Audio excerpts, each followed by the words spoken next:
Welcome to The Victory Kitchen, the podcast all about American food rationing during World War II.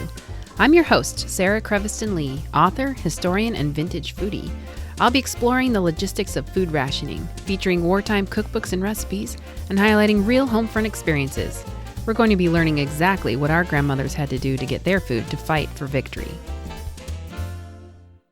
Hello, welcome to a new season of The Victory Kitchen. I am so excited to be bringing this special episode to you today. It is episode 18, Oh Canada.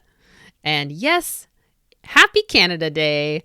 I wanted to pay special tribute to our friendly and super cool neighbors up north and talk about our wartime rationing relationship with them during World War II. I'm going to be having a special guest on the show, Kelsie Lonie. She's a friend of mine that we met through Instagram, and she is just as big of a ration nerd as I am, and she studies a lot about Canadian rationing. So she'll be coming on later in the episode. To start with, I wanted to talk about the special relationship the U.S. had with Canada, and especially their food relationship during World War II. Canada was a dominion of the United Kingdom. And when Britain declared war on Germany on September 3rd, 1939, Canada was right there behind them, declaring war against Germany on September 10th, 1939. And yes, back then, Canada was referred to as the Dominion. And I saw that term quite a lot in the newspapers that I was doing research in.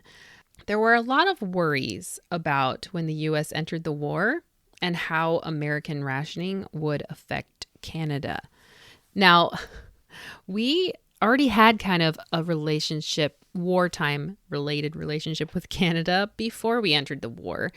We even had a spy school, a secret spy school that was established just over the border into Canada during the time that the United States was still kind of in the isolationist mentality.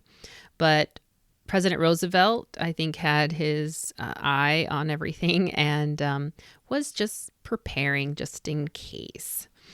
Now, Canada kept a close eye on American rationing as we had a very tight relationship with them for imports and exports. So when the American rationing program was first announced, it wasn't very clear how it would affect Canadians, but it was a definite real concern. What was clear was that as the war progressed, there was going to be less all around of the food people wanted. And as we know, that was definitely the case for Americans for sure. As Americans announced they would be rationing canned goods in the end of 1942, beginning of 1943, Canada was worried they might need to ration canned goods as well due to fears of a run on grocery stores for the limited canned goods available. There wasn't actually a large demand for canned goods in Canada, except for a small percentage of the population. So imposing rationing of an equal quantity of canned goods per capita would make an inadequate supply for those who relied on the canned foods. The problems that faced the U.S. and Canada in the supply and processing of fruits and vegetables differed. In a Canadian newspaper, there was an article entitled Rationing Undecided for Canned Goods, and this was from January 1943. It stated that the greater portion of fruits and vegetables in the U.S. had to be canned because of several reasons. One, big citrus fruit crops which require processing and were not matched in Canada. Two, the fact that the U.S. Army places all its troops, whether in training at home or serving abroad, on the same export ration. Thus, Secretary Willard stated that nearly half our production of canned fruits and vegetables will go to our boys in the service, mainly in this country. Canada has a special army ration for its home forces or service forces in training here. They are fed on a domestic basis with fresh vegetables or fruits rather than canned goods. And three, the United States assumes responsibility for feeding most of its forces that are on active service, whereas the Canadian Army in Britain, for example, is fed by the UK and requires no concentrated or export ration from this country. So what he's talking about in this article is that, first of all, a lot of citrus fruits were canned, because it was an easier way to preserve them. And Canada definitely does not have the climate to grow oranges. Secondly, the U.S. Army approached feeding their troops home and abroad differently than Canadians. So the U.S. Army always had them on this export ration, and a lot of that was through canned goods, which was one reason why canned goods were in such short supply and required a lot of ration stamps, because besides the tin, is that the Army and the other military branches used these canned goods for feeding their troops. And then also, something that I found the most fascinating is that while the Canadians, they fed their soldiers at home on this domestic diet using local vegetables and fruits that were available, when the Canadian soldiers went abroad, like to the UK fed those troops because Canada was part of the United Kingdom. But the United States had to export all their food for their soldiers no matter where they went. And so they were feeding them and had to ship out all that food. So those are some really interesting distinctions between the two countries and how food was being used. Another aspect of rationing canned goods in Canada that didn't make much sense was that in order to be able to properly control rationing, there needed to be a bottleneck in supply and demand that needed to exist in order to place controls on them. But there was no bottleneck in the supply in Canada, except in their largest cities and ports. At one point in the war, Canada did place a freeze on canned good purchasing, and this was to encourage housewives to buy and use the fresh produce in season. So that's another interesting, different approach. Now, Canada imported 100% of their dried fruits from the United States. Since this was one of the things Americans were rationing and shipping out with the military, Canada knew it would be even harder to get dried fruit. But they didn't ever ration dried fruit like the U.S. did. They just went without. Another aspect of the Canadian-United States relationship during the war was the agricultural cooperation. Canada and the United States joined efforts to develop domestic crops to compensate for overseas sources of fats and oils lost through Japanese conquest of the tropical islands in the South Pacific. And I talked quite a bit about that in the episode about fats in wartime. So when it comes to this agricultural cooperation, in January of 1943, so this is before the bulk of American rationing has started, there was a 3-day conference between the agricultural heads of the U.S. and Canada. They talked about Canada taking on a bigger role in supplying food to the U.K., aligning the rationing of similar food products in both countries, and expanding livestock numbers in the U.S.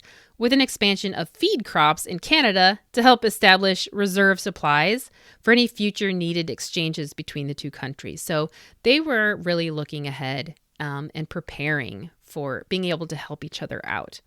Canada hoped to be able to assist the American food position in meat and dairy products by either delivering more directly to allies or by supplementing American supplies. The Canadian Minister of Agriculture did warn them, however, that these extra supplies would have to come through increased production and not from rationing the Canadian people in order to make greater supplies available to Britain.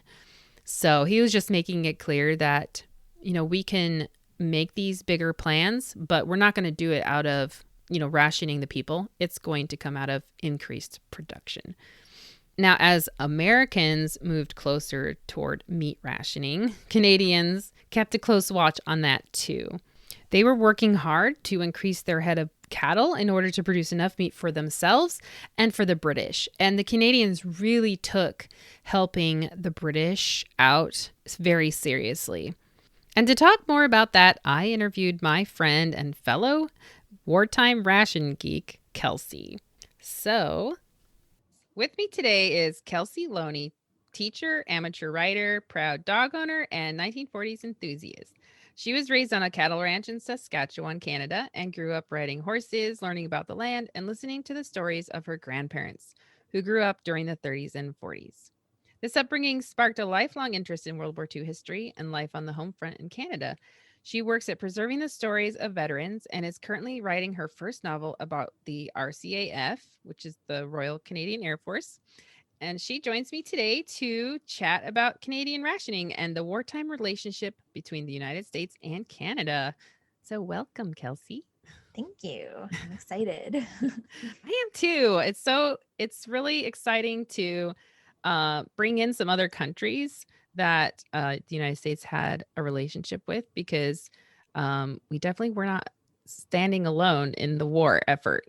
Now, Canada and the United Kingdom were very much linked in World War II. So, could you tell us more about these two countries' relationship and why it was so important during the war?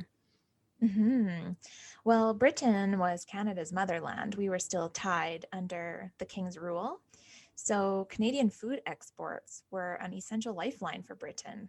For example, Canadian exports accounted for 57% of Britain wheat and flour consumption by the end of the war. For this reason, food really was a weapon of war. Canadian housewives knew that rationing their food intake would directly impact Britain's performance in the war, so there wasn't much grumbling about it. Yeah, I found that to be the case too. In one Canadian newspaper from December 1941, they talked about how Canadians gladly gave up bacon and ham in order to send it to the UK. It says that the Bacon Board encouraged citizens to satisfy their cravings with tenderloin, spare ribs, head cheese, sausage, and hocks, so that still more of the fresh pork, bacon, and hams could be sent to Britain. Um, at that time, the rationing was self imposed. And because of that united effort during July, August, and September, they were able to send millions of pounds of hams and bacon to Britain. The article says, quote, Canadians had given a heartening response to the board's appeal for a 50% cut in the volume formerly consumed.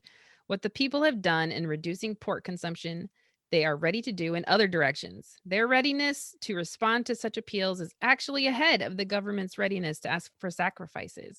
The people only need to be assured that a self denial is essential to an effective war effort. They will do the rest. Close quote. I just That's I just think that's so cool. Canadians were like, just give it to us. We will we will make the sacrifices to help Britain out. Yeah, definitely. And I think we'll talk about this later a little bit more, but we had so many sons and brothers and fathers sent over there right away that there was just no complaining. They wanted to really help out the Yeah. people over there. And a lot of families still back over in the motherland too. Um, I came across a pamphlet published by the Food Conservation Committee of the Government of Canada from 1944 called Food is Everybody's Business. It demonstrated to Canadians that more food was being produced in their country than ever before. The objective was to ensure the fulfillment of Canada's food commitments, both at home and abroad. Quote, consumers must be persuaded to make their dietary adjustments within the limits of present supply. Most Canadians will be willing to do this without grumbling if they are told how it can be done. The importance of Canadian food supplies, especially wheat, in the establishment of peace, and the fact that every victory by our armies adds new claimants cannot be told too often. The pamphlet has maps which show Canadians where their food is going beyond civilian use.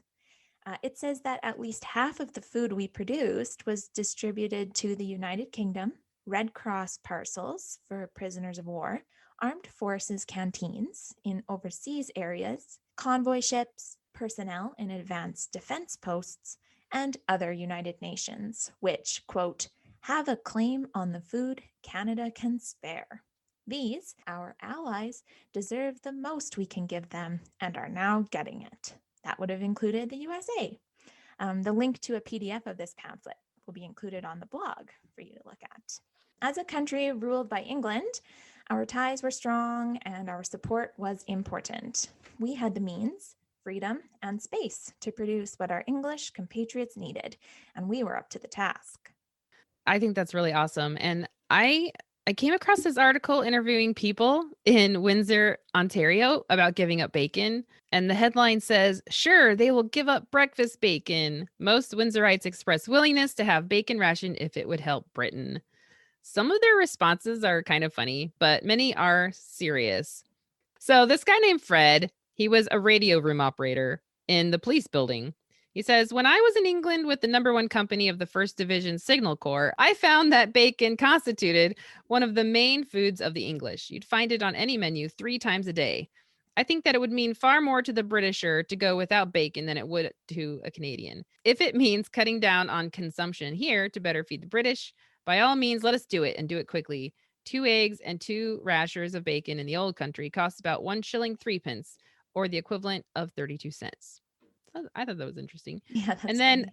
Constable Arthur Irwin on the beat, he says, there's lots of bacon running around the farms, or could be if the farmer could get more for the hogs. Pay the farmer more and watch the market be flooded. That's what I think about the bacon situation. As for cutting it out of my meals, well, I don't eat enough of it for it to make any difference. And actually, that's kind of the sentiment of quite a few of these people they interviewed. They're like, I don't really eat it very much. So sure, give it to the British. That's great. That's really funny. Like everybody I know loves bacon. Yeah. I know I love bacon, but maybe it just wasn't like a part of their, the everyday diet in the 40s in Hmm. Canada. But I really like what Miss Ruby Wilson says, who's a school supervisor. She says, the bacon I eat wouldn't help Britain much. We have to watch our figures. Oh my. And then last, Arthur J. Reume, mayor, says, I think it would be an excellent idea to do without some things. If food rationing in Canada becomes necessary in order to supply the needs of the people in Britain, I would certainly support it. If the people of Britain are being rationed, there's no reason why we shouldn't. What a good example from the mayor. I know, yeah. So, when rationing did start for Canada, a major thing I started this podcast with was explaining the timeline of American food rationing, just because it's good to get an overview of like what it was like through the war years. So what was rationed when, and I imagine it was the same for Canada, but it was different, wasn't it? Because they had declared war earlier, along with the UK. Yes, exactly. There are a few similarities with American rationing. Like you'll notice sugar was rationed the longest. Overall, here's an example of the timeline.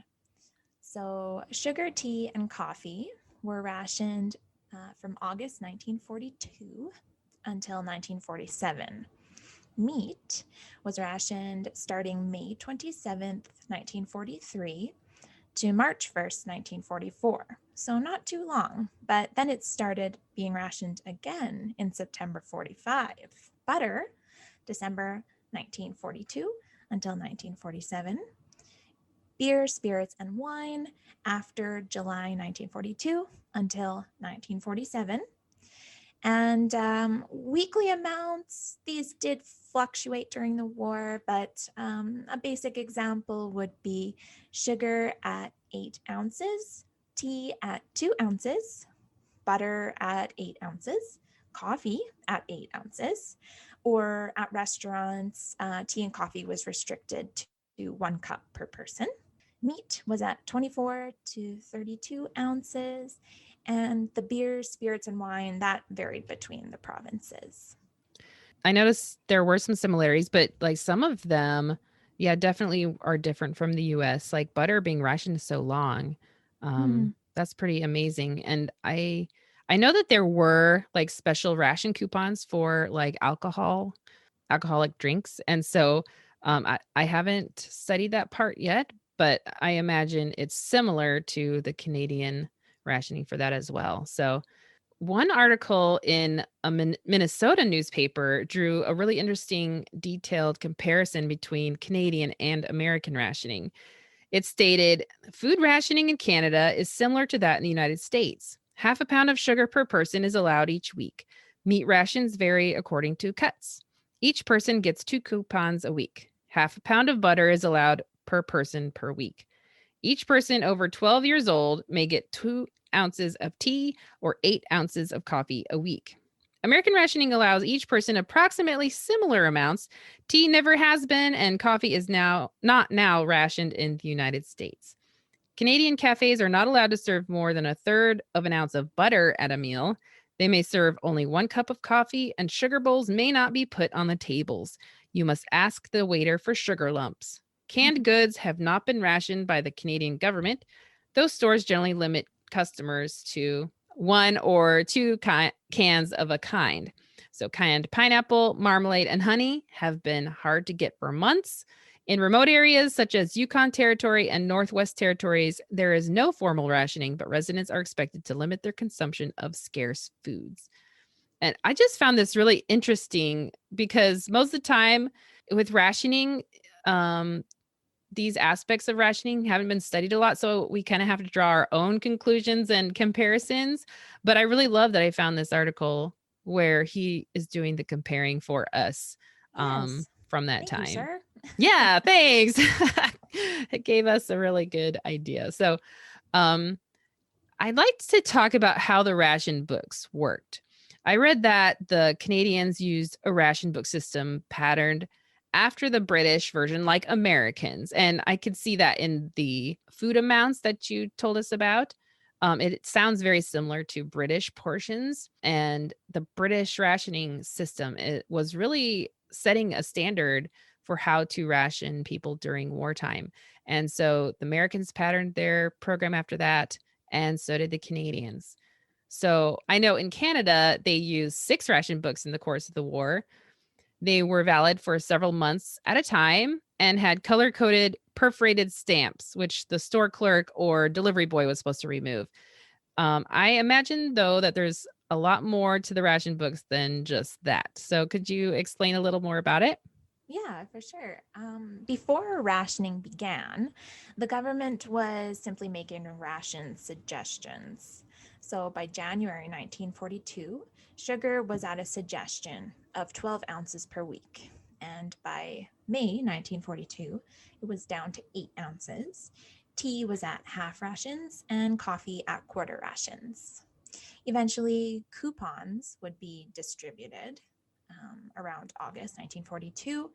And then Ration Book 1 was issued at the very beginning of 1943. The serial number on the front of Ration Book 1 became the individual's identification number for the duration of the war. Then we had Ration Book 2 issued in March of 1943 with expiration dates on the back of each stamp. It also contained an application for extra canning sugar. Ration Book 3 was issued in August of 1943. So not too much time from March Yeah. to August until the next book came out. They were really kind of pumping them out. Sugar became more stringent at this time, and rationing now included maple syrup, table syrups, molasses, canned fruits and fruit butter, jams, jellies, marmalade, and honey. Evaporated milk was for priority use only due to the need for sugar in the production of shells and bombs, and molasses for synthetic rubber. Not much different with Ration Book 4. It came out in April 1944, and then Ration Book 5 came out in October 1944. And this was the longest of any issue. It actually covered a period of 50 weeks. So apparently they knew what they were doing by that point and said no more ration books for a while. Ration Book 6 was issued in September of 1946, so actually after the war. Wow. And rationing in Canada didn't end until 1947. And a little note about meat. Meat was its own rationed item, and although they did have stamps in their ration books, we also had little blue tokens of pressed cardboard. And I think those were used as change. Meat was rationed from May of 1943 to February of 1944, as we've mentioned earlier, and back to being rationed in September of 1945 to help feed starving Europe. So we had to tighten our belts Wow. again to help those over there. Yeah. Mm-hmm. I think the Americans experienced similar, but they definitely were back to kind of normal, except for sugar until 47. So, yeah, really interesting. I did want to talk about the molasses because when we were talking earlier, when we were preparing for the podcast, you'd mentioned about how one place in Canada really loved their molasses. Yeah, they said that in the Maritimes. I found this little article and it was saying how the residents in Prince Edward Island were going to the store with their jugs, just hoping that someone would fill their jug with molasses this week. Apparently, they just loved it on bread. It was just a real heartache Yeah, for them hardship not to for have it. sure. Aw. And then I find it so interesting that they rationed maple syrup. I mean, I know it's kind of the stereotyped um picture of Canada with all the Yeah. maple syrup things but wow, I think that would be so hard. Was that like a pretty important sweetener for Canadians? I have noticed it not as important as corn syrup and other things that I've seen in ration books, Canadian ration recipe books, but they definitely did use their maple syrup. I know I would have a hard time going without maple syrup. Maybe not much molasses so much, but I really love pure maple syrup. It's so delicious. Yes. I also wanted to talk about the little tokens really quick. I know we still have more research to do about what those tokens, like how they functioned in the rationing system. But Mhm. what's really cool about these is, while our in the United States, our tokens were red and blue, and they were just solid little pressed cardboard discs. But the Canadian ones, don't they have a hole in the middle? Yeah, they do. They have a little Uh, hole cut out in the middle, they're like a super donut. cute. And it says does it say Canada on them? And Hmm. is there like a maple leaf on there as well? That's I remember. It says on it Canada meat ration and two little maple leaves. Yay, I was And then it right. also says meat in French. Oh, yes, that's another very interesting thing to point out about the ration books is that all the ration books are in English and in French.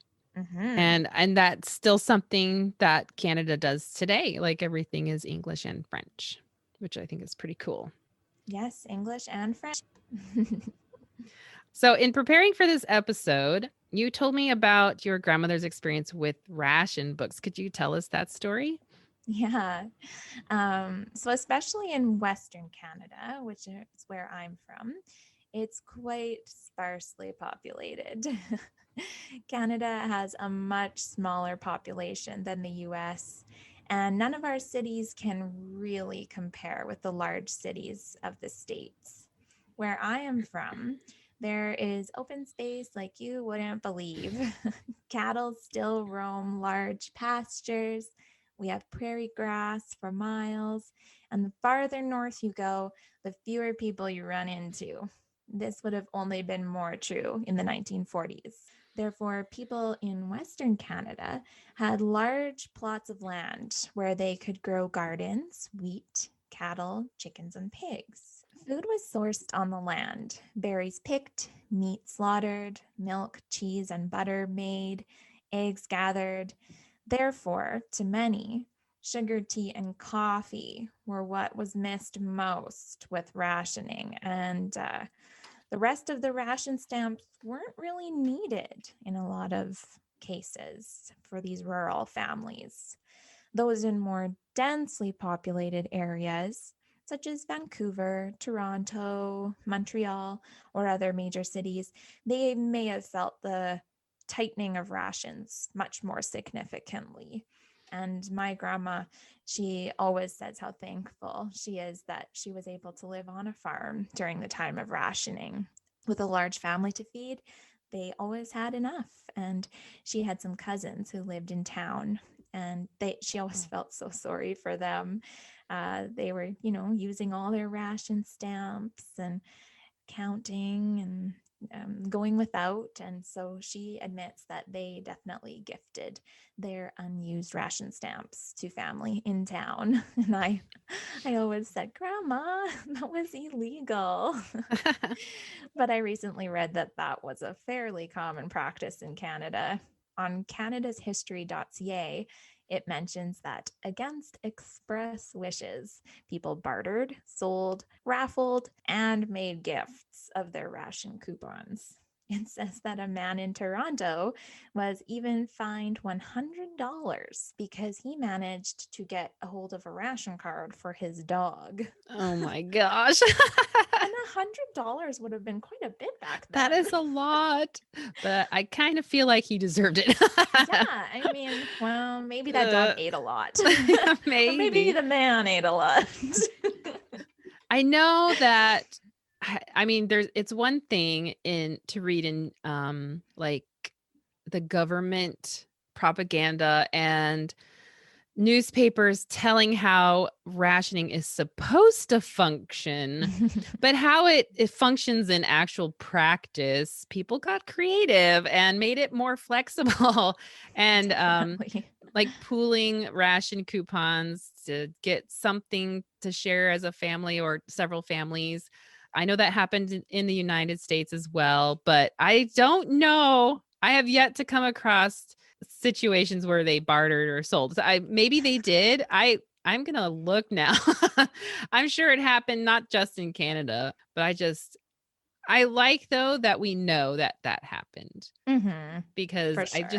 it's just it was their reality and they were doing the best that they could. And I think it's a testament to how generous people in Canada were Mm-hmm. because like, well, I don't need it. So, hey, I'll Would give this away or hey, I'll put it in this raffle. Someone else can have it that needs it more than me. yeah, especially if you just have so much and you see these people struggling, like you would just feel silly to hold on to them. Yeah. But sorry, not for the dogs. Okay, guys. I know No, dogs are no, precious and we love them, but no yeah, that ration might be bags for going a puppies. yeah, might be going a bit too far. Next, I wanted to talk about something I find really interesting, and that is Canada's Food for Fitness campaign. Slogans like Canada needs you and Canada needs you strong. These were kind of how they advertised their food for fitness. So it's similar to American like health and nutrition during the war, but it is a little bit different. What I found is the Canadian Food Guide. It was introduced in July of 1942, and their biggest slogan was "Eat right, feel right. Canada needs you strong."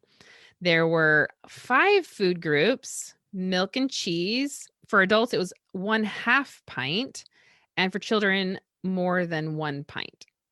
Fruits, vegetables, in addition to potatoes, cereals and bread, meat, fish, and eggs, etc., plus any other foods you wish. Later, they created 6 food groups instead of the 5, with eggs being in its own group. I find this really interesting because in America, butter and margarine had its own food group, which I Oh, think is wow. so funny. Yes. But maybe it just went without saying that you would have fat in your diet so that the Mm. Canadians didn't bother to mention that, like, you know.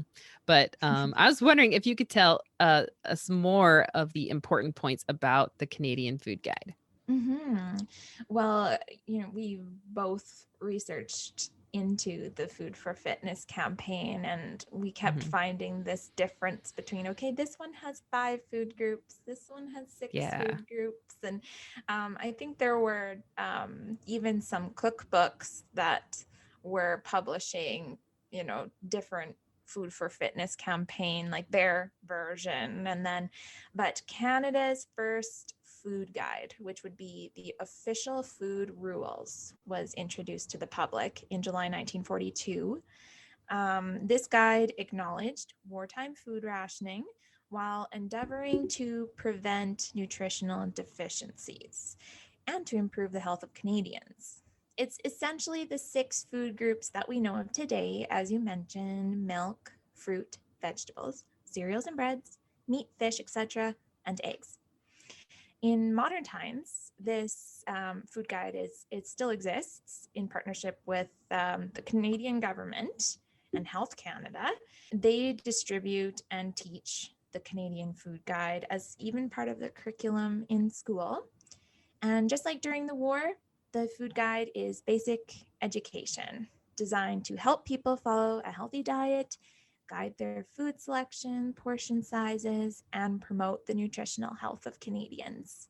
It's fun to find the original food guide because growing up, my mom always had our food guide tacked to the fridge for reference. And if they came out with a updated food guide, she would replace it. She was sure that we were going to follow this Canadian food guide, and it honestly hasn't changed too much since it was first introduced in World War II.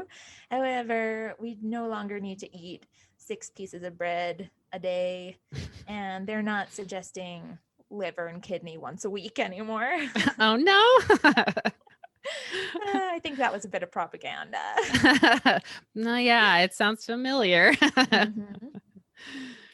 So, speaking of propaganda, Canada dealt with food propaganda just as much as Americans did, though some of the topics were a little different, like some of the focuses of the food propaganda.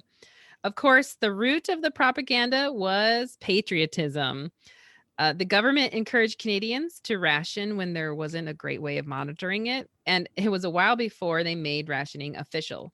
In the meantime, the government encouraged the women of Canada to participate in rationing and eat the right foods using persuasive or guilting tactics, appealing to them about helping the boys on the front. Mhm. So, can you tell us a little bit more about the different tactics or slogans they use and if there were any particular things Canadian women were encouraged to do?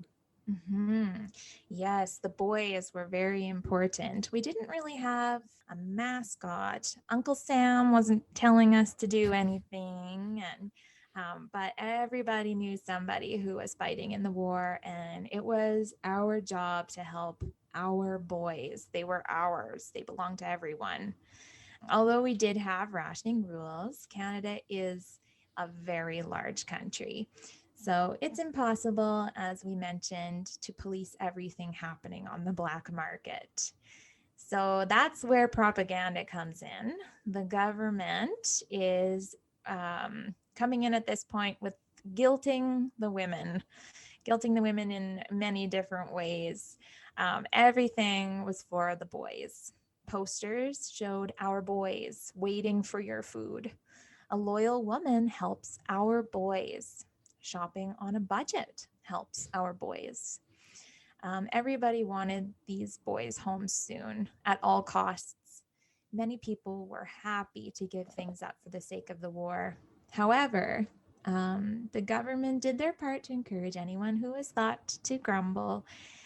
Some cute slogans I came across were "Your apron is your uniform," and "Your wooden spoon is your weapon," or "Use your cook stove to cook Hitler's goose." I And like this that is a one. fun one. As a patriotic gesture, we feel that icing on cakes should be out this year. And I love how they attempted to make certain sacrifices seem trendy. Like, oh, that's out this year. Who puts icing on cakes? Yeah, no one does that anymore. Yeah. Geez. Newspapers, recipe books, and propaganda even appointed specific foods as patriotic, which of course were the Canadian foods that weren't needed overseas or rationed. Yes. Very convenient. Soybeans were touted as a grand replacement for salted peanuts. I And could see that. apples, yeah, apples were a great fruit to eat in Canada. They were really abundant in British Columbia and Ontario. Most of Canada is quite cold in the winter and not suitable for growing many of the more exotic fruits that we enjoy, like oranges and bananas. Therefore, the government encouraged Canadians to eat the fruit that they could produce locally, which was more available to the public. There were some really cute ads in the Claims magazine specifically. And that's a Canadian current affairs magazine that's been in print since 1905. They have a great online archive. One ad says, "Serve apples daily and you serve your country too." I found many of these ads and articles encouraging housewives to cook with Canadian apples in breakfasts, supper recipes, and desserts. I really love that. The United States had similar slogans, but they were more aimed in general, like at eating fresh local produce because it wasn't rationed and it couldn't be shipped very far. Mm-hmm. And it was a lot of the victory garden stuff too, like grow your own so that it can relieve the burden of the farmers so that they can focus on those bigger crops that the military needs. Mm-hmm. Were there any other food propaganda items in Canada during the war that stood out to you? Yeah, a really interesting one was lobster. And before researching for this podcast, I didn't really think about lobster all that much. I'm in a landlocked province, and but since lobster was an unrationed food, it was published widely in magazines and advertisements, especially in its canned form. The Canadian Home Journal published an article called "It's Patriotic and Pleasant to Eat Canadian Lobster" in July 1940, and it included recipes for lobster cocktail, lobster a la king, and lobster sandwiches. Mm. One article in Maclean's magazine from the September 1st, 1941 issue was called "Lobster Isn't a Luxury." It says, "Everybody in the swim is serving lobster these days. It's the smart and patriotic thing to do. Smart because its rosy color and distinctive delicate flavor gives an air to your table. Patriotic because canned lobster is a Canadian product, and we have a whole lot of it. The money we spend for this good food benefits a basic Canadian industry and helps along our war effort." I thought that that was especially cute. How they mentioned that lobster is fun to cook with, and it's got this pretty rosy color. So why wouldn't you want to cook with something pink and pretty? I think that's really interesting. And I think it's funny that they're pointing out how pretty lobster was and to cook with it. And it's not a luxury. Like before that, it seems I think lobster was considered a luxury. Like it wasn't something that you just ate every day, especially where you live in the middle of Canada. It's not like lobsters were just over there in the lake or something. Like they Definitely definitely had to not. be shipped there.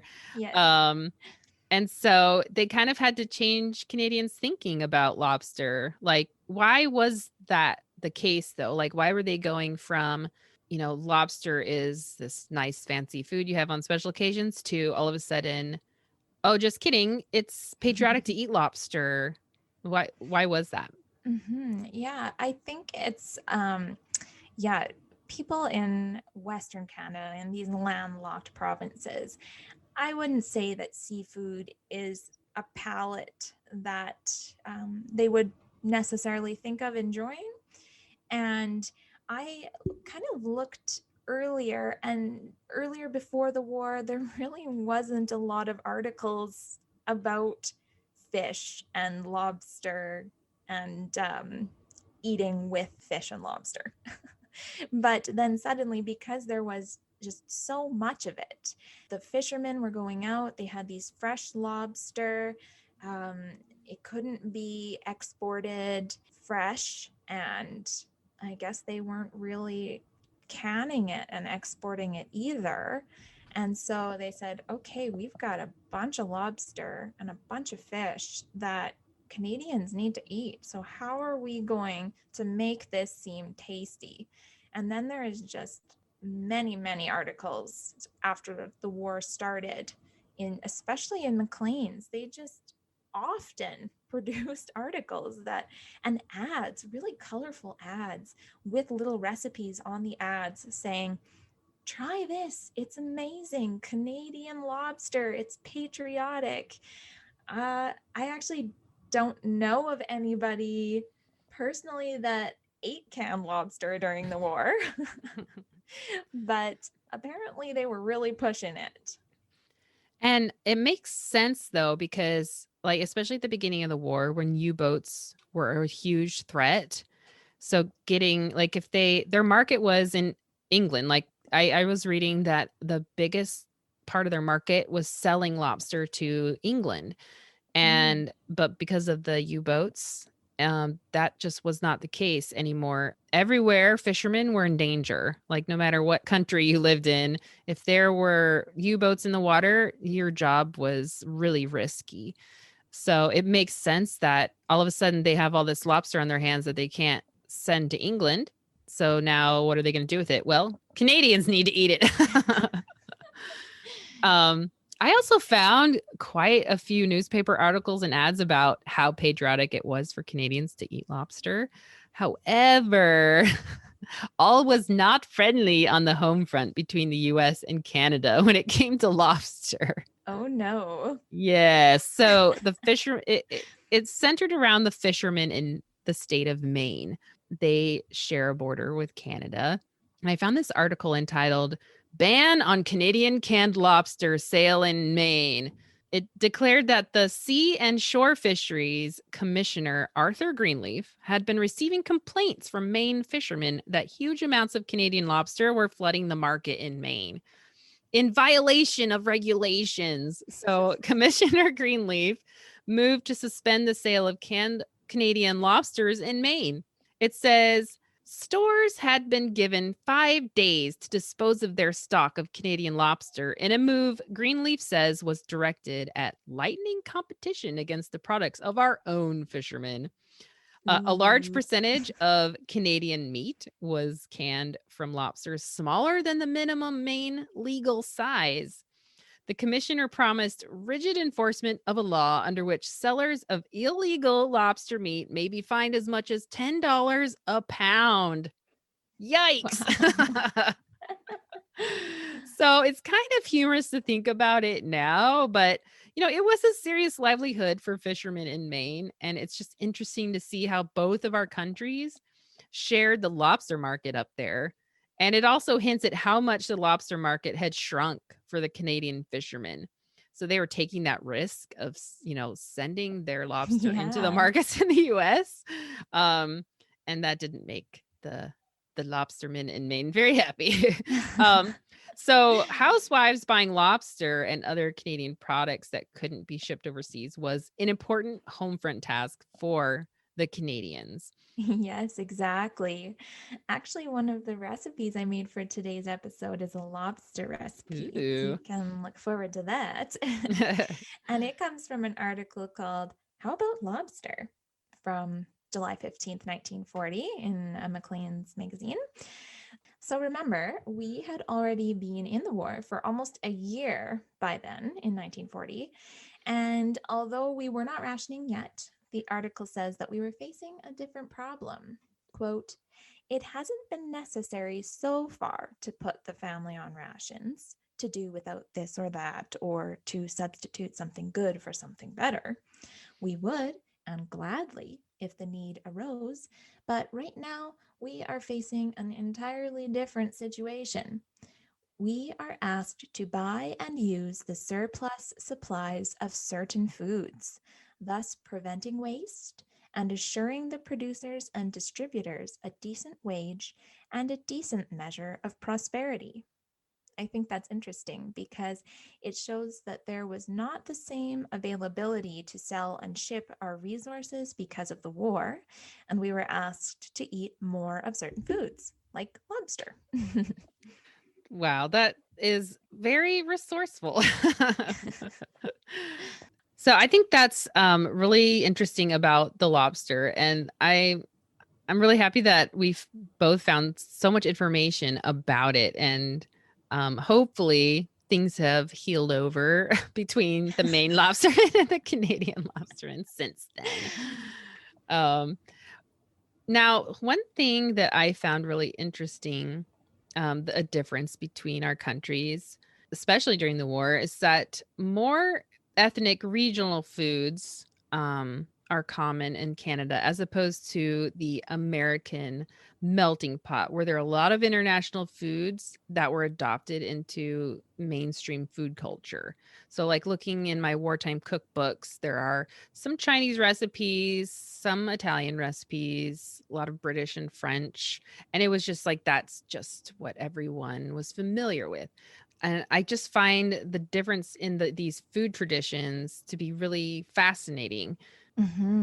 Definitely. In many ways, Canadians have a much shorter history than the USA. Of course, First Nations people have been here living off the land for a really long time, but Canada's immigration spread much more slowly. Yes, our first settlements in Newfoundland and Quebec date back to the 1600s, but Western Canada was left mostly untouched until the railroad made its way from coast to coast, which wasn't until 1886. In 1896, our Prime Minister at the time, Sir Wilfrid Laurier, began to fulfill his vision to see Western Canada fill up. His government advertised throughout Europe, promising good farmland and great opportunities. Settlers began to pour in from Norway, Germany, Ukraine, Poland, and many other places. It was a harsh reality when they saw where they were to live. It was just a flat stretch of prairie, nothing but grass. Slowly, these pioneers built a life for themselves, living off the land, farming, ranching, and putting up a little sod house. Many people would have been considered pioneers right into the 1930s based on their living conditions. Wow. Yeah, my grandparents were first generation Canadians in the early 1900s. They spoke their original language, Norwegian and German, and were very much tied to their homeland. Now, you're probably thinking, what does this have to do with World War II rationing? Well, when I've interviewed elders about what they and their families ate during World War II, most only spoke of traditional home country foods that their mothers made. There was not an American or Canadianized cuisine that was necessarily trendy in our part of Canada, and certainly minimal restaurants and cafes, and minimal money for it too. You mentioned that in America, it's more of a melting pot of cuisine and culture. We are definitely getting to be like that now too, but not in the 1940s. I don't think my grandma ever even used a cookbook. She just cooked the traditional Norwegian foods that she knew from her mother and from the home country. And that is what she has passed on to my mom and to me. The national dishes of the home country are proudly cooked and passed down to us today and were widely cooked in the 1940s in Canada. Some examples. In the 1940s, the German side of my family ate things such as baking powder noodles, schnitzel, sugar kuga, dumplings, and of course, potatoes. The Norwegian side of my family was eating lefse, flatbread, rummigrøt, which is a Norwegian porridge made with sour cream, whole milk, whole wheat flour, butter, and salt, and klubb, a potato dumpling stuffed with a cube of ham. There were and still are large pockets of Ukrainians too, who ate food such as pierogies, sauerkraut, and cabbage rolls. These are dishes still proudly cooked and passed down to us today. I really like that. And I can see, even from my husband's family, his grandparents, or actually, I think his great grandparents immigrated to Montana from Norway. And when we were there last for a family reunion, they were talking about the lefse bread, and they actually had some in the freezer, like a whole bunch of it that grandma had made. And I think those recipes were definitely still used in the family, but they also intermixed them with, American cookbooks. And when I was doing searches for, Canadian cookbooks, I didn't come across very many from the 1940s. That's not to say that they don't exist, like there weren't that many, but that they're just harder to find. I don't know, was that the case with you as well? hmm Yeah, the cookbooks that I have that are Canadian are often just compiled by a group of women, published just locally. I even found one from my town where I live, and Oh, some ladies, wow. local ladies, just put together this cookbook, and it's quite professionally done. But yeah, they are recipes that these ladies would have just had and were cooking with, and not really any ethnic foods or anything risky and exciting. Mostly just meat and potatoes, and this recipe never fails. But not a lot of cookbooks that are nationally published.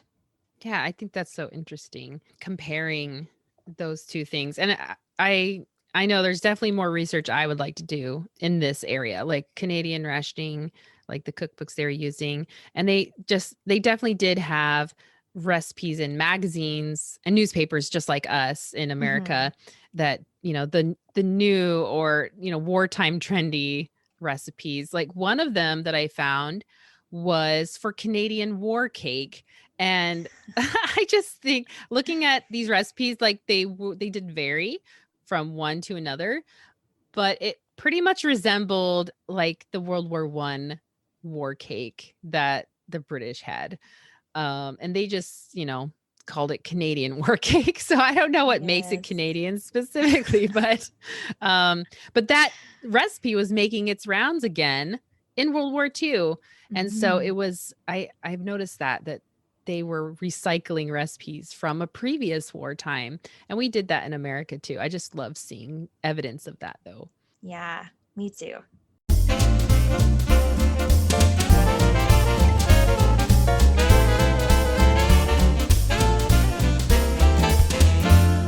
Today's cookbook feature is Purity Cookbook. This is a very well known Canadian cookbook. And Purity was a company that produced flour, and their head office was in Toronto, Canada. And this issue of this cookbook I have is from 1945, but the original copyright was from 1932. And there have been subsequent issues since World War II. This is a very popular cookbook. In the introduction, it talks about just the changes that they've made in this cookbook as compared to earlier versions. But there is one little paragraph that mentions that this present edition has been largely rewritten and rearranged by Mrs. Kathleen M. Watson, a graduate in home economics of the University of Manitoba, and now a member of the teaching staff of that institution, and a housewife as well. In spite of numerous difficulties caused by food rationing and shortages, she has personally tested and carefully selected all the recipes. Good for her. Yeah, wow. I would like to Yeah. meet her. Yeah, thank you, Mrs. Watson. That's a Um, lot of recipes. it is. And, a lot of them look familiar to me as, studying American rationing for so long. A lot of them are, pretty basic standard recipes. Um, at the beginning, it also has some tips of how to use these recipes and how to use your time wisely. And then just some basic cooking things like there's a table of equivalents and an oven temperature chart, which is actually really nice because in some recipes from this time, they don't give you a temperature. It just says moderate oven. And in Yes. nowadays, we're like, what does that mean? um, but it has a whole chart. And I can have pictures of this up on my blog because it's just like, it seems like obvious stuff, but like cooks or bakers today might actually not know some of these things. Um, and then one of my favorite parts of this cookbook is the health section. Like so many wartime cookbooks from that time, there was a section about health, and it has these really pretty pictures of the food groups and then groups 1 through 6. So by 1945, they're using the 6 food groups. And this cookbook includes, it's a very comprehensive cookbook. It has baked goods, candies, cereals, and cocktails, desserts, and then, main dish things like fish, poultry, game, and meats, invalid dishes, which are so interesting, sandwiches, soups. It just has a little bit of everything.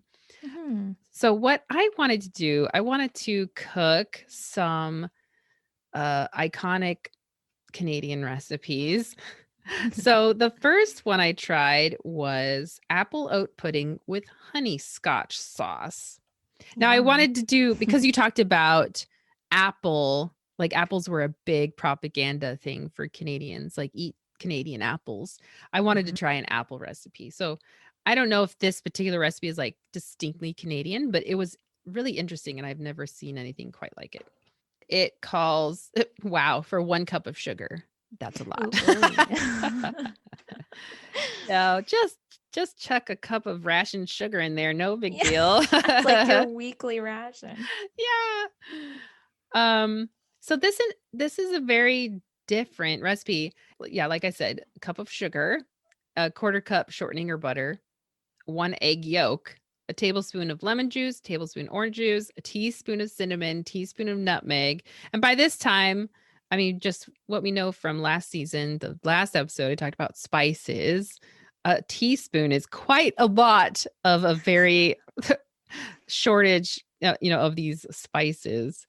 Um, Half teaspoon cloves, salt, 2 cups hot milk, 1 cup purity rolled oats. So they also sold rolled oats of their own brand. Quarter cup raisins, quarter cup chopped peel, and 3 cups chopped apple, and one egg white. And the chopped peel, we had talked about like what this meant. Does it mean apple peel or lemon peel? We don't know. Generic peel. Just whatever peels you have laying around, like potato peels, whatever. Oh, compost. Yeah, just whatever you have. No, so I assumed it meant apple peel because you would peel the apples and cut those in separately. And I don't know. That's what I used. I peeled some apples and put that in. But I actually didn't have enough fresh apples. So I had some dried apples, which I think, it could be accurate, in the dead of Mhm. winter. I'm sure Canadian women had preserved their precious Canadian apples, whichever way, like dehydrating or Definitely. canning or whatever. So, in this recipe, you cream together the sugar and shortening and you beat the egg yolk and mix that in. Then you add all the spices and salt and you mix it well. Then you pour the hot milk over the oats and then you stir it for 1 to 2 minutes. And the oats are supposed to, soak in that liquid. Then you add to the batter, you add the raisins, the mysterious peel, and then apple and blend thoroughly. And then this part didn't really make a lot of sense to me.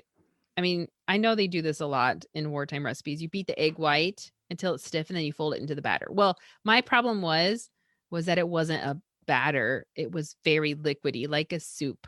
And I'm like, is it supposed to be this way? Weird. Yeah, it was very strange. But it says turn it into a greased baking dish and bake it in a moderate oven, which is 350 degrees Fahrenheit. And you bake it for 40 to 45 minutes. It did not turn into the dish. It poured like a soup into the dish. Oh my. But it did bake up into, it was kind of like an apple oatmeal type Hmm. consistency, but much sweeter because of all that sugar. Then Right. you're supposed to serve it hot with a sauce. And the honey scotch sauce really caught my eye, but they have other ones like coffee sauce, fruit juice sauce made with orange and lemon juices, honey foamy sauce, spiced sauce, or any other sweet sauce you have on hand. But the honey scotch sauce, I was like, that sounds very interesting. So I made that one. And it essentially is butterscotch sauce. So normally you use brown sugar for a butterscotch, but this uses honey. So it's called honey scotch sauce. Hmm. And then part of the ingredients are marshmallows, which also caught my eye. Fun. Yeah. So I made this honey scotch sauce. I won't go over it because it's pretty basic, but I'll have this on my blog for sure. And it was very delicious, actually. It was buttery and sweet, and it was perfect on the apple oat pudding. Nice. Yeah. Oh, and I did want to mention that if you use gluten-free oats, that this wartime recipe is gluten-free.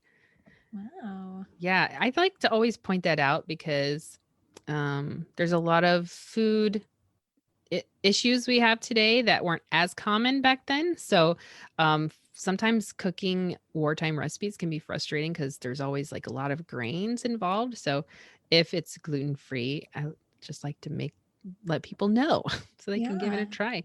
And that's Um, interesting coming from a purity flour cookbook too. yeah, like grain was a big thing for them. But in this case, it was just the oats and there's no Mm. flour in it. So that's really great. So the next recipe I tried is for sure a Canadian staple at holiday times, and that's butter tarts. Is that right? Yes, definitely. We love our butter tarts. They are very delicious. But I didn't want to make just regular butter tarts. There's a recipe in here for maple syrup butter tarts. And I was like, that is the one. What is more Canadian than butter tarts? And Maple maple ones. Yeah. syrup butter tarts. Exactly. So maple syrup butter tarts that has 2 eggs, a cup of brown sugar, quarter teaspoon salt, 2 teaspoons vinegar, half cup maple syrup, 6 tablespoons melted butter, and then 2/3 cup chopped nut meats. Now I know traditionally in butter tarts you put raisins. Mhm. But for some reason in this one it calls for chopped nuts. I used pecans because that's what I had on Yummy. hand, and I'm a big fan of pecans. Um, Or as in Canada, we say pecans. yeah. I know. I'm not sure if everyone in Indiana where I'm from says pecan. That's just what I say. But I know down south I think they say it differently there too. Just depends on where you live. Um, so for this recipe, you beat the eggs only until the yolks and whites are well blended. Then you beat in the sugar and salt and add the vinegar and maple syrup. You mix that well, and then you add your melted butter and the nut meats. It's really simple. It's a very simple recipe. Then Mhm. you line patty tins with pastry. So I just used a muffin tin, just a regular standard size. And you fill them only half to 2/3 full. And this is very important because they like to bubble up. And you Mhm. definitely don't want like scorched, sugary filling that you have to scrub off your muffin pans. Mhm. You bake in a hot oven. So in this case, 450 degrees Fahrenheit for the first 10 minutes. Then you reduce the temperature to 350 degrees Fahrenheit. And then you bake this for 20 to 25 minutes until the filling is firm. These were absolutely delicious. I think I ate a couple every day and I hid them from my family. No, I did share them, some of them. And I have to say that these taste very similar to pecan pies. That Mm. filling is in fact, I think it's a lot alike. The I don't think it has vinegar in pecan pie recipes, even from the 1940s. But so that might be the little bit of the difference. But I love pecan pies. And so this was heaven for me. I would gladly make these again. But with all that sugar and maple syrup was rationed and the brown sugar, I'm sure had rationing as well. So this was definitely for a special occasion. I think as butter tarts still are, we don't just, well, certainly my family doesn't eat them on the daily. It's No. kind of served at Christmas time and Yeah. Thanksgiving and things like that. So, Yeah, like we preserve like pumpkin pie, like we reserve that yeah, for holiday times. Just it's got that nostalgic feel and taste, you know? hmm You just wait anxiously for that time when you can definitely. have them again. Um okay, so those were the 2 recipes I tried. I will have these on my blog and a couple pictures from this cookbook. Now, Kelsie, you made some different recipes. One of them you've mentioned was lobster. And where did you get your recipe from? Yeah. Well, I became super intrigued by lobster propaganda when I was researching for this podcast. I don't know why, but I just went down a tangent of lobster in the 1940s. So Sure, why not? I think it was a Canadian war food item that I'd never thought about before. So since it wasn't rationed and there were so many articles and ads to pick from, then I just had to make something. And at first I was thinking, you know what, I'm going to cook a lobster, put it Ooh. in the pot from live, but I think that freaked me out a little too much. So For, for the poor landlocked us. yeah, I was just too squeamish. I thought it would be looking at me before it went into the pot. I couldn't. So instead, I went on a hunt for canned lobster. Was it easy to find? It was not. What? I thought, it's a little more specific to my region too. In the 40s, they were probably more cooking with the canned lobster anyway. So I went on this hunt and I checked many, many stores. Oh no. And I went to all the canned sections and there was everything: tuna, salmon, oysters, but never the lobster. And then I finally found it in the frozen section. What? It was canned lobster frozen. And it said, keep frozen until you use it. And I thought, what is the point of canning it if it's cooked already and it still needs to be frozen? I don't know. I never figured that out, but that's so interesting. So on to the recipe. I chose to make lobster puffs. So I wasn't quite sure what this was going to be, but I followed the recipe very religiously.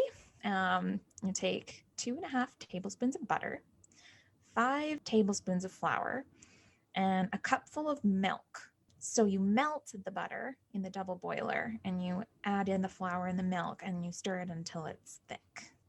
Then you remove it from the heat and you add 3/4 teaspoon of salt, some pepper, a tablespoon of chopped parsley, 3 cupfuls of mashed potatoes, and then mix that all up and add 2 cupfuls of canned flaked lobster, 1 egg. Mix it all together. I actually just used my hands, mixed it all up.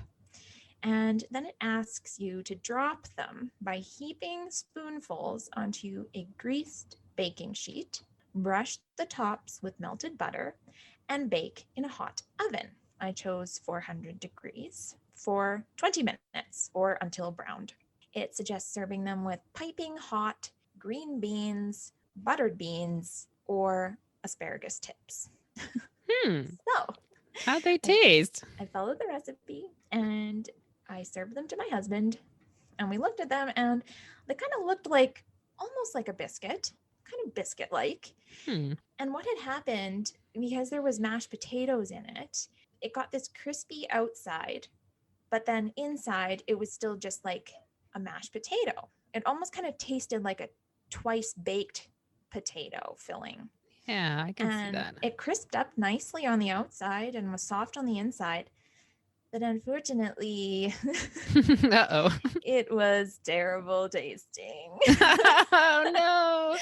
And we really tried our best. It tasted so fishy.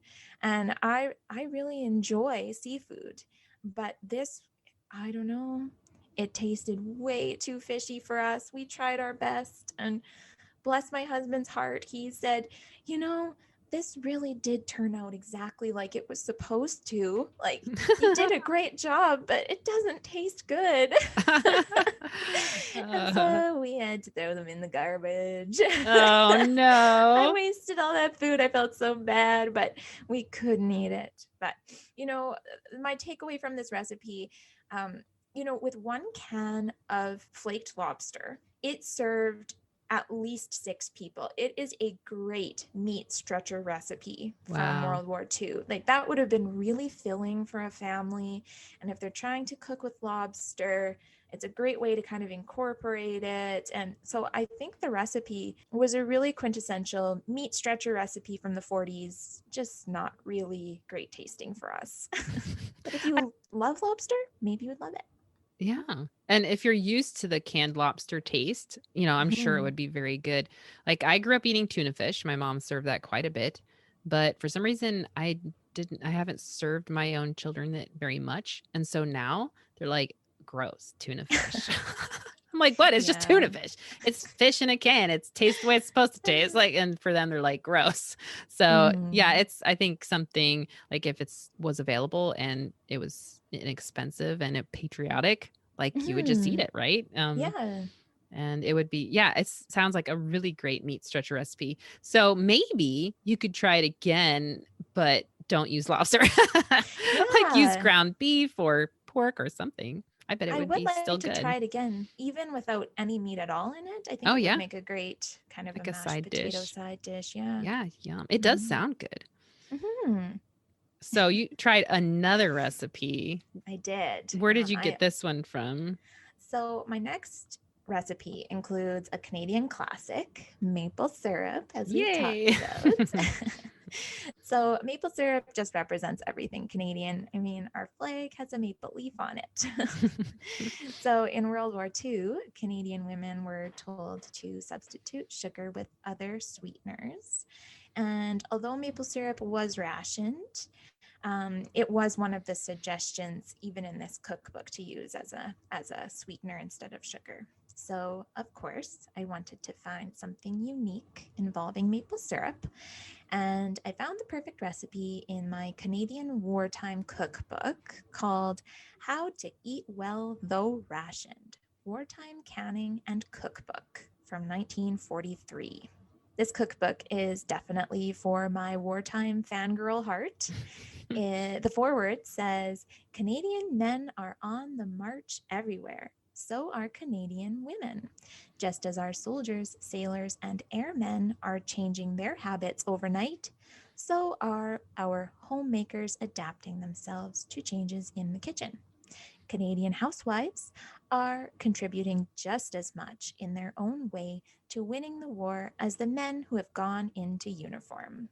It goes on, encouraging women to see victory in Europe achieved.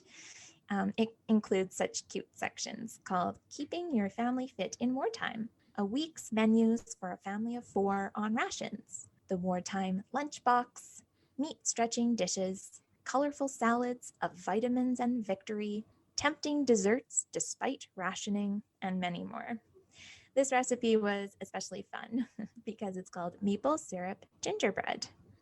And I know, Sarah, you and I were curious as to how this gingerbread Mhm. would taste because any gingerbread recipe we'd ever seen always includes molasses.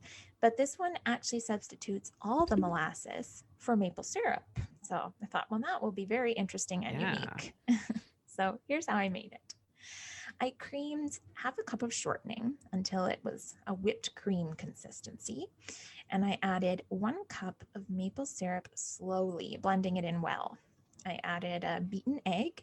Then I sifted 2 cups of flour, a quarter teaspoon salt, quarter teaspoon soda, a teaspoon of ginger, and added that to the first mixture, alternately with half a cup of sour milk. I added half a lemon with the rind and the juice.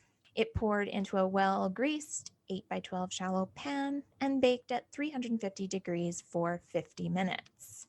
When removed, I let it sit before removing it from the pan. Now, I'm always nervous with wartime recipes when they don't exactly give you this again set a moderate oven. So I Mhm. chose 350 degrees. I thought 50 minutes is a really long time for a cake. So I decided, I'll check it after 20. And it was done. I stuck a toothpick Oh. in it and it was done. So I Maybe thought, they meant wow. 325 moderate, who knows? Yeah, exactly. So that was my disclaimer to check this cake early on, as Yeah. it will be done way early. And for an icing, I used a 7-minute boiled icing, and it was a maple 7-minute boiled icing, so maple syrup in it. I tried the cake before I put any icing on it, and it was very interesting. It was very yummy. It was very moist. It tasted almost nothing like ginger. Oops. The lemon and the lemon rind really overpowered it. Oh, And I couldn't interesting. really taste too much of the maple syrup either. It mostly tasted like a lemon cake. Oh, well, that's So interesting. I don't know why they didn't call it lemon cake rather than maple gingerbread, but it does have maple and gingerbread in it. So yeah, so I thought, how can I make this more mapley and gingerbready? So I did this 7-minute boiled icing, and I flavored it with cinnamon and ginger to give it more of that flavor I was going for. And I iced the cake, and it paired really nicely together. I know I had told Sarah, "Oh no, what am I going to do? It's a lemon cake." And you had assured me that ginger and lemon do go well together, and you were very right. Oh, good. That the icing with the extra ginger and cinnamon really paired nicely, and this is one I would definitely make again. Awesome. That does Yeah, taste really yummy, but the title is a bit misleading, I think. a little bit. Maybe they're trying to make those poor people on Prince Edward Island feel better. That could be true. Well, I will have images of these recipes as well at my blog for you to try out. We wanted to be able to pick recipes that anyone could make, at least in America. I know maple syrup is harder to get for other people overseas, but we had considered some Saskatoon berry recipes, but that's very hard to get anywhere but Canada. So maybe next time. But yeah, you can access all these recipes on my blog.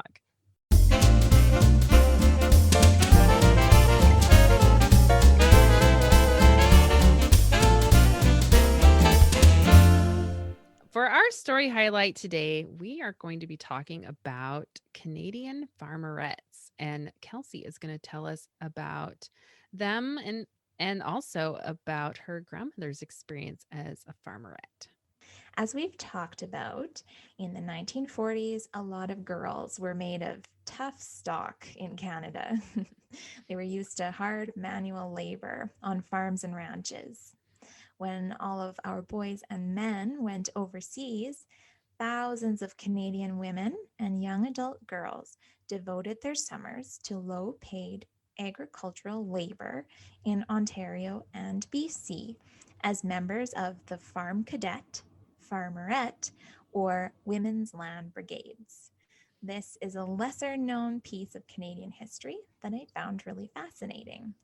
My grandma took part in this movement, taking the train for the first time ever Wow. to BC alone with her sister at age 16 to pick fruit in BC's interior.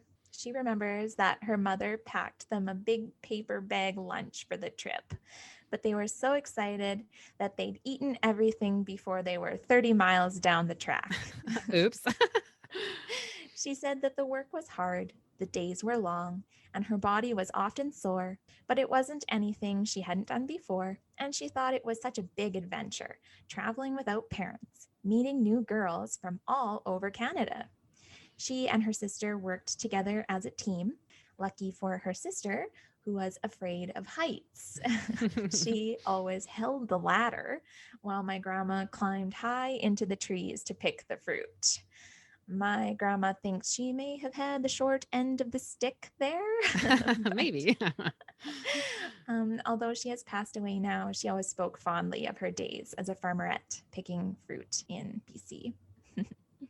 When looking into the history of the farmerettes, I came across some really cute advertisements and even a diary of a farmerette in Ontario. Her diary entries were really fun to read and gave a glimpse into her life at that time. As she dates her entries, she even includes historical events such as Friday, the 16th of July, invasion of Sicily began. So she was aware of what was going on. Yeah. I thought I'd read a couple of her entries to give you a glimpse, and we can put the link to the rest of her diary on the blog. Thursday, 24th of June. Last night seems like a dream. We hoed all day today. We only worked 8 hours, not 9. And even so, I was completely dead. My feet hurt most. I was actually hungry at supper for the first time. I have drunk so much water today. It just ain't funny. We had another swim at the gravel pit in the evening. Tuesday, 20th of July. We went with 9 others to Mr. Favre's and picked cherries and raspberries. The former were 20 cents a basket, and the latter 3.5 cents a pint. They were both good to eat. The raspberries were absolutely backbreaking to pick, and my whole left arm began to hurt like anything. We didn't stop until 6 p.m. I made $1.99, and the guy wouldn't even give me the extra cent. Ye gods. Saturday, 24th of July. Left my hair in curlers all day. We were picking berries again. We had time for a shower before supper. Afterwards, we got dressed and went to buy some grub for the binge we're having tomorrow night because of Sheila's going. We got some watermelon, cake, etc. Then back and got fixed up for the dance. We all went in early and did some practicing. I had a rotten time. Most of the time I stood around. The only dances I had were Paul Jones. Poor Paul.